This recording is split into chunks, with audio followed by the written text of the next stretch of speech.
week-end. Mais avant cela, il y a eu aussi cette petite phrase de Gabriel Attal, interrogé sur les manifestations pro-palestiniennes à Sciences Po Paris. Il n'y aura jamais de droit au blocage, dit le Premier ministre, sauf qu'hier, une autre école était occupée, l'Institut d'études politiques de Reims. Conséquence, déménagement en urgence d'une convention de la Ligue internationale contre le racisme et l'antisémitisme qui devait s'y tenir. La LICRA qui accuse des militants insoumis d'encourager ces actions, et ce n'est pas la seule, Mayalène Trémollet.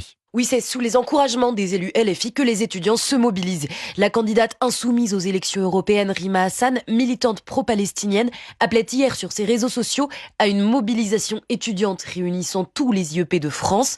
Des blocages qui ont suscité l'indignation du gouvernement.